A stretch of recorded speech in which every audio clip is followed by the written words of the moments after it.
Momento de poner la atención, el foco de la mirada en el mercado, en el contexto de los mercados, ya en otoño, recta final del año. Vamos a recibir a nuestros invitados en esta mesa de tertulia esta mañana. Nos acompaña Ricardo de los Ríos, director de ventas en BNP Paribas Asset Management. Ricardo, muy buenos días. Muy buenos días. También nos acompaña Juan Pitada Veiga, Sales Manager de General Investments para Iberia. Juan, bienvenido. ¿Qué tal? Muy buenos días. Y Cristina Delgado, miembro del equipo de asesoramiento y análisis de AIG. Bienvenida. Buenos días. Si os parece, para comenzar, para abrir este tiempo de charla, esa fotografía del mercado, a punto, decía yo, estábamos en el último trimestre, bueno, queda una semanilla. Pero bueno, ¿cómo veis el momento? Cristina. Pues la verdad que en este momento pues estamos en un momento todavía alcista. Recién la FED acaba de recortar los tipos, ¿no? Dando un mensaje positivo en el sentido de que va a apoyar el crecimiento, ¿vale? Con el foco puesto realmente en el crecimiento y en ese empleo que se ha desacelerado, pero que realmente no da señales todavía de recesión, con lo cual todo esto todavía está dando un soporte a los mercados que, bueno, pues con el S&P cerca de máximos, ¿no? Marcando nuevos máximos históricos la semana pasada y cerca de máximos. Ricardo. Compartimos de alguna manera su optimismo. Las bolsas recuperándose del susto de agosto. La FED que ha bajado tipos, expectativas de bajada de tipos a ambos lados del Atlántico. Salvo la geopolítica que nos podría cambiar el escenario, pues creemos que se puede ser razonablemente optimista. Juan. Sí, como decía Ricardo, un poco eso, estábamos expectantes de lo que pasaría después del verano. Han llegado por fin esas bajadas de tipos, tanto del Banco Central Europeo como de la Reserva Federal el jueves, que fue, en nuestra opinión, incluso un poco más agresiva de lo que esperábamos.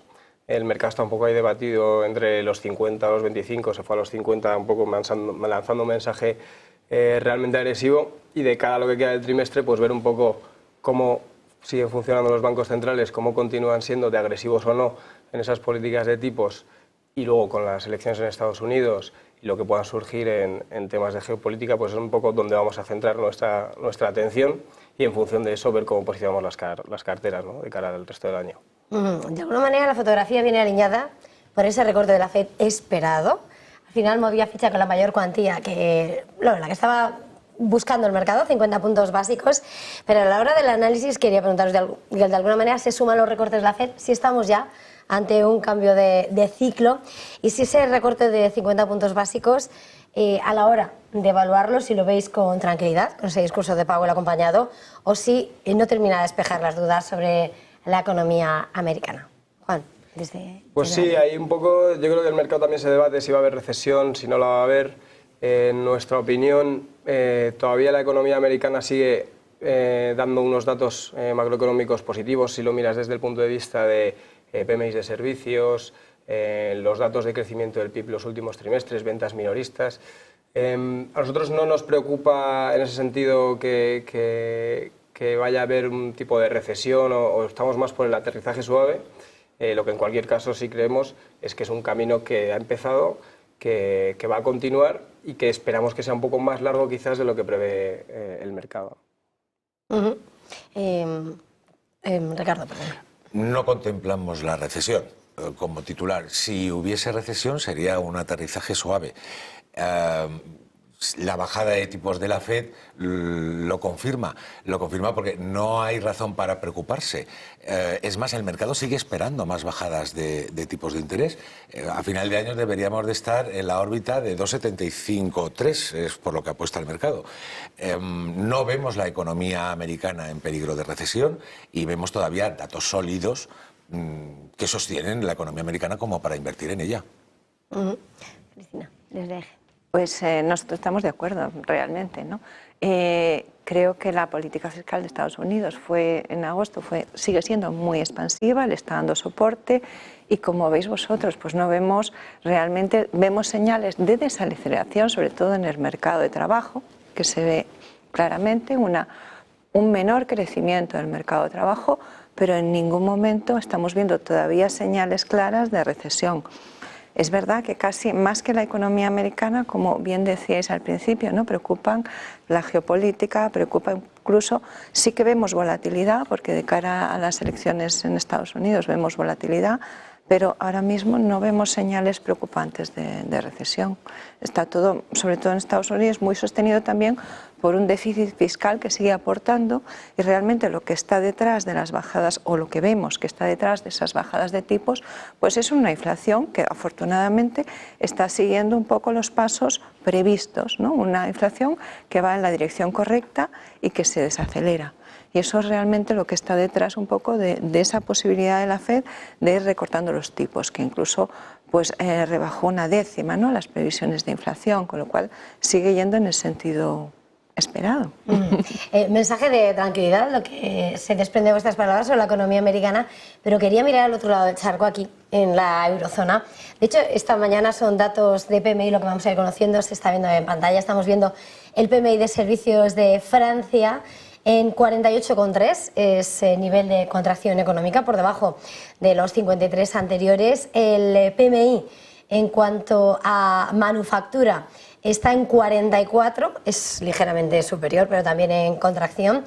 Y el compuesto 47,4. Vamos a ir conociendo a lo largo del día, pero está claro que la eurozona, pues su desaceleración, bueno, su crecimiento es que es tan nimio que incluso Olli Rehn, decía el miembro del Banco Central Europeo, que la decisión de recorte de tipos estaba el riesgo de una mayor debilidad económica cuando los de Lagarde se supone que solo tienen un mandato, que es el de inflación. No sé hasta qué punto os preocupa ese escenario de los datos que vamos conociendo de la eurozona. ¿Qué visión tenéis ahora mismo sobre la economía? Y luego ya os pregunto sobre qué puede hacer lo que es el Banco Central Europeo, pero mirando la macro de la eurozona, esa lectura que estáis teniendo. Ricardo, desde BNP. Es verdad que la economía europea pues no es la economía americana y va así un poquito más al tran-tran, y es verdad que es más débil. Que el Banco Central Europeo tenga como mandato exclusivamente un objetivo de inflación, lo sabemos todos, pero estoy seguro que a la hora de poner los tipos de interés, el Banco Central Europeo mira un montón de variables más. La inflación no es un dato económico aislado en una burbuja, así que me parece más que razonable. Yo creo que, y sobre todo lo decía Christine Lagarde en una de las últimas conferencias, que dice, necesitamos datos. Pues claro, necesita datos, y a lo mejor con más visibilidad opta por hacerlo de manera más rápida o no, pero el Banco Central Europeo siempre ha sido mucho más conservador que la FED en todos sus movimientos. Pasa que, por lo que decíais de los datos, recordemos, si miramos a principios de año, ahora seguimos, decía, hay que esperar los datos de junio, que van a llegar los salarios vinculados a los precios, pero claro, es que ahora lo que hablamos es de crecimiento. El Bundesbank ha rebajado las previsiones para Alemania. Empieza a preocupar, por tanto, o sea, se descarta el hard landing en Estados Unidos, pero en la eurozona. No, es una preocupación que existe en el horizonte, por supuesto, pero tampoco contemplamos que sea ese el caso, no es nuestro escenario central. Juan. Sí, la realidad es que al final, como comentaba Ricardo, tienes una economía muy compleja donde puedes controlar la política monetaria, pero no la política fiscal. Cada país es un mundo, cada país tiene una economía diferente. Pues aquí vivimos más del turismo, pero Alemania, que es nuestro principal motor y el principal de las exportaciones, y está sufriendo muchísimo por toda la desaceleración en el crecimiento que tiene China, ¿no? Entonces, para nosotros esa parte de China que siga débil está afectando mucho a Europa. El sector automovilístico en Alemania es un problema debido pues, a las cadenas de suministros, a esta falta de demanda de China y sobre todo esa competencia también en los vehículos eléctricos. Pues hay ciertos sectores que a priori eran muy potentes para Europa que no están terminando de arrancar, ¿no? Con lo cual tenemos que estar, como dice Lagarde, pendientes de los datos y en función de eso ir adaptando un poco la economía. En cualquier caso, nosotros esperamos que el crecimiento se mantenga todavía algo positivo. No lleguemos a entrar en ese escenario de recesión, pero eso, como decías antes, crecimientos muy planos y un poco aburridos, entre comillas, para Europa, o más de lo que puede ser en Estados Unidos, desde luego. Pues muy de acuerdo. Yo creo que realmente en Europa pesa mucho más el componente de exportaciones que en Estados Unidos. Es una economía en ese sentido muy distinta, ¿vale? Con lo cual, realmente esa desaceleración de China, esa desaceleración que vimos en el 2023, que nos marcó mucho, que nos lastró mucho, que parece que estamos viendo ahora, sobre todo causada, como has dicho bien, por China, pues afecta muchísimo más que en Estados Unidos Y realmente yo sí que pienso realmente que tiene un mayor peso la inflación realmente en la zona euro que en Estados Unidos, un poco por ese doble mandato, pero un poco también porque realmente hay problemas de... El sector exterior pesa más y luego que en la zona euro, ya lo vimos con el informe de Draghi, ¿no? Pues son problemas quizás más estructurales de falta de competitividad, de una productividad que realmente tenemos, y puso muy de manifiesto, ¿no? Que tenemos un problema de productividad. Quizás estamos en un caso un poquito distinto, sí que esperamos un crecimiento moderado, pero realmente quizás no son problemas de relanzar la economía con una bajada de tipos, sino que desafortunadamente tenemos unos problemas más estructurales y más dependientes del exterior, ¿no? Con lo cual quizá un poquito más compleja la economía europea y más difícil de, pues eso, de una recuperación que viene un poquito lastrada por esos temas, ¿no? Con esa fotografía de un lado y otro del océano hay mucho más mundo, pero bueno, como lo estábamos comparando, nos miramos mucho el ombligo, pero bueno, a la hora de establecer esa estrategia, vamos a ir ahora a verlo por mercados, pero a la hora de comparar la inversión en Europa, Estados Unidos, no sé, a la hora de posicionaros, ¿cómo, qué primáis o bueno, cuál es vuestra posición? ¿Cristina? Vale, nosotros realmente estamos más positivos, sobre todo en renta variable en Estados Unidos que en Europa. Es verdad, sobre todo en este momento, es verdad que todo tiene un precio, ¿vale? Y realmente Europa todavía, por valoración, está un poco más barata que Estados Unidos, ¿vale? Pero realmente estamos primando a la economía de Estados Unidos, en la inversión en Estados Unidos, porque realmente en este momento le vemos más potencial, a pesar de que las valoraciones estén un poquito más elevadas. Ricardo. Muy en línea con Cristina. En renta variable, bueno, para una cartera global y diversificada, en Europa tienes que estar, lo que pasa es que nosotros estamos más en benchmark, más neutrales, y nos gusta Estados Unidos un poquito más, por las mismas razones que ha explicado antes Cristina. Juan. Sí, bueno, nosotros distinguiríamos un poco la parte de renta fija de la renta variable. En renta fija sí que consideramos que hay muy buenas oportunidades en Europa y también hay que tener en cuenta el efecto de divisa que puede generar, ¿no? El invertir en Estados Unidos, con lo cual al final si neteas el cambio de dólares a euros, pues al final hace que la apariencia o la bondad de la inversión pueda tener más sentido en Europa. Y en Estados Unidos, en renta variable, estamos más positivos quizás que en Europa, pero tampoco hay que dejar de mirar Europa porque muchas veces la olvidamos y sigue habiendo ciertos sectores que pueden ser atractivos o ciertas verticales que en nuestra opinión están surgiendo en temas de innovación y todo lo relacionado con la inteligencia artificial dentro de esa cadena de valor que pueden ser interesantes también a largo plazo, con lo cual a día de hoy en el corto plazo Estados Unidos, pero Europa bueno, no hay que olvidarla porque o no hay que perder la esperanza, por así decirlo, ¿no? Y todavía encontramos valor. Bueno, por adentrarnos un poco más en detalle, si os parece, mirad esa renta fija, ¿qué activos creéis que pueden hacerlo mejor? Donde demasiado riesgo. Decías hace un momento, ¿no, Juan? Que ahí sí veis oportunidades en Europa, pero bueno, en esos activos, en renta fija, estrategia. Pues sí, a ver, sin duda han sido los grandes beneficiados de todo este último año. Hemos visto flujos masivos en renta fija, especialmente en fondos monetarios, donde ha habido casi 6 trillones americanos que se han invertido y ahora en este proceso de bajadas de tipos de interés, pues vamos a ver cómo se mantienen, ¿no? Porque la visión es que puedan empezar a desaparecer ese flujo de inversiones del mercado monetario y la pregunta es ¿a dónde van a ir? Y en ese sentido es las oportunidades que tenemos que aprovechar. En nuestra opinión, los bonos gubernamentales siguen teniendo mucho valor. Y aprovechar un poco ahora mismo los tramos cortos y medios de la curva y aprovechar un poco ese proceso que se está dando de steepening, de empinamiento de la curva. Y en crédito seguimos viendo oportunidades quizás más ajustadas en high yield en cuanto a valoraciones, pero el rendimiento, el carry en el largo plazo sigue siendo muy atractivo, con lo cual diría bonos gubernamentales por un lado, y algunas oportunidades más selectivas en el mercado de crédito corporativo. Ricardo. Bueno, nosotros, Juan, seguimos viendo valor en el monetario, ¿eh? Evidentemente no vas a construir una cartera a base de inversiones monetarias exclusivamente, pero creemos que todavía tiene su valor. Además es una clase de activo en cualquier cartera que también tienes que gestionar. Hablando específicamente de la renta fija, seguimos viendo valor en deuda pública. Nos gusta más el investment grade europeo.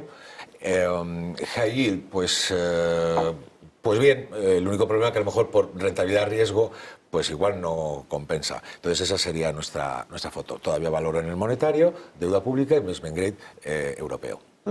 Vale. Pues nosotros estamos realmente posicionados sobre todo en la parte media de la curva, ¿vale? Donde vamos un poquito más valor, porque es verdad que todavía hay valor en los monetarios, pero bueno, de cara a bajadas de tipos, pues un poco quizás anticipándonos, ¿no?, a esas nuevas bajadas de tipos, pues igual vemos que van perdiendo valor poco a poco. Y luego en la parte de crédito realmente es verdad que los diferenciales de crédito pues están muy ajustados en investment grade. Vemos valor selectivamente, pero luego en la parte de crédito pero con más riesgo, pues ahí estamos un poco cautos, sobre todo en la parte de high yield. Nos vamos quizás a inversiones de híbridos o de deuda subordinada, que los emisores que están detrás de esa deuda son emisores investment grade, con lo cual, ¿por qué? Pues porque de cara a una desaceleración económica que sí que estamos viendo, pues un poco en la parte de high yield es donde puede haber un poquito más de ruido, ¿no? Y los diferenciales que están realmente en niveles ya estrechos, pues creemos que compensan menos ese riesgo. Por saltar de mercado, vamos a ver esas equities en renta variable. Ricardo, desde BNP Paribas, ¿cuál es la estrategia? ¿Qué sectores no pueden faltar? Mira, acabamos de publicar hoy, esta mañana, debe estar colgado en nuestra página web desde las 9, un estudio que hemos hecho sobre temáticos. Nosotros somos unos fans de la inversión temática, pero no solamente nosotros, los inversores. Y yo destacaría dos titulares del estudio que acabamos de sacar. Uno, cerca de un 82% de los inversores consultados encuentran rentabilidad en el medio y largo plazo en la inversión temática. Y consecuencia de ese estudio, uno de los datos que extraemos es que los gustos por la inversión temática de los inversores ha cambiado respecto de la última edición que hicimos este mismo estudio y tiran más hacia la disrupción, inteligencia artificial y los temas medioambientales. Yo creo que son dos temas que no hay que perder de vista. Y si bien la inteligencia artificial está muy bien, yo recomendaría más inversión en disrupción tecnológica en general, más globalmente sectorial, más transversal, y por elegir un tema climático, yo elegiría temas de inversión de compañías relacionadas con el tema del agua, que es el oro del siglo XXI. Cristina, pues nosotros realmente estamos ahora mismo viendo valor de cara al nuevo ciclo, ¿no?, de bajada de tipos que ya ha empezado, pues en sectores que se han quedado atrás un poquito y cuyas valoraciones están más en niveles más bajos y sobre todo que se benefician más de esas bajadas de tipos. Entonces realmente estamos poniendo el foco en sectores defensivos, ¿vale?, en sectores tipo utilities, tipo pharma y luego fundamentalmente tenemos también los las empresas de pequeña y mediana capitalización, ¿vale? Estas empresas se han quedado atrás porque han estado muy lastradas por esas subidas de tipos, las valoraciones están muy bajas y estamos viendo cómo son las más beneficiadas y tienen esa capacidad de recuperación de beneficiarse, ¿no? Y por otro lado, pues seguimos un poco invertidos en tecnología. ¿Por qué? Pues que realmente esta realmente subida de las valoraciones y buen momentum de las empresas tecnológicas está viniendo acompañado, pues eso, de unas innovaciones y de unos beneficios. Entonces realmente creemos que ahí todavía hay que estar en esas empresas tecnológicas, con cautela, pero hay que estar. Juan, desde Generali.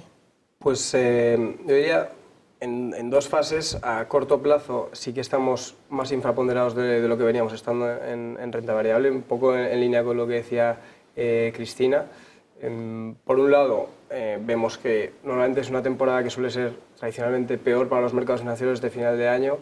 Tenemos elecciones en Estados Unidos, puede haber volatilidad y en ese sentido hemos tratado de favorecer sectores más defensivos dentro de nuestra infraponderación en el corto plazo, tipo utilities, compañías de telecomunicación, y esperando que a partir de dentro de 3-6 meses tengamos una visión un poco mejor de lo que puedan hacer la renta variable. Y en ese sentido, pequeñas y medianas compañías y quizás más de tendencia a largo plazo, un poco la innovación que antes comentaba de pasada en Europa, que creemos que todavía se puede aprovechar mucho de esa inteligencia artificial que está llegando y como compañías en Europa especialistas, sobre todo en negocios B2B, y que a veces pasan un poco desapercibidas, pero sin los cuales esa disrupción tecnológica, esa disrupción de la inteligencia artificial sería complicado que sucediese, es un poco donde nos centramos más en el largo plazo. Antes de terminar, porque antes decía que nos estábamos centrando todo el tiempo a un lado y a otro del Atlántico, quería ampliar un poco la mirada en un momento en el que estamos examinando mucho, ¿no? Sobre todo a esos gigantes, como hemos visto que India está superando a China en esos indicadores globales, que probablemente no va a comenzar ese cambio, una mayor afluencia de flujos. Quería, a la hora de estructurar vuestra cartera, ese estudio del mercado, ¿qué lugar ocupa China? ¿Cómo veis a esos gigantes o qué otros mercados estáis atendiendo, Cristina? Vamos a ver, en una cartera global, es verdad, como lo has dicho, el foco lo tenemos en Estados Unidos y en Europa, también el foco en la inversión, con lo cual la inversión en emergentes es un poquito más limitada. Nosotros estamos positivos en general en Asia. ¿Por qué? Pues porque sigue siendo realmente la parte del mundo, un poco el continente con más crecimiento, ¿no? La parte del mundo con más crecimiento. Y es verdad también que se observa una cosa, es verdad que China realmente, tanto las revisiones de crecimiento a la baja como realmente el mercado de la bolsa china, pues con unas rentabilidades negativas, pero eso lo que ha hecho también es que el peso de China en los índices haya caído en favor de India, que tiene mayor peso ahora mismo que lo que tenía antes, y China ha caído en peso, ¿no? Con lo cual realmente nosotros lo vemos desde un enfoque. Es verdad, la economía china está pasando ahora mismo por un bache, ¿vale?, lastrada por el sector inmobiliario. Lo seguimos enfocando dentro de una cartera global con un enfoque un poquito más global, y precisamente por el mayor peso de India seguimos positivos, realmente un poquito positivos en Asia, sabiendo que es pues eso, una parte pequeña de las carteras. ¿Ricardo? No prescindimos ni de China ni de India. Y eso que China, tenemos serias dudas de que vaya a terminar el año con un crecimiento del 5% como lo tenían previsto. En relación con lo que decía Cristina, estoy de acuerdo con ella, cómo han cambiado los pesos de los dos países. Por ejemplo, en el MSCI Emerging Markets, el peso de China apenas llega al 25% y el de India ha superado el 20%. Pero en términos de net income, China tiene un peso muchísimo mayor que el de India. Conclusión para nosotros, a lo mejor no hay que sobreponderar China, pero no hay que dejarla de lado, y al mismo tiempo hay que mirar con más cariño a India. Sí, sí. Juan.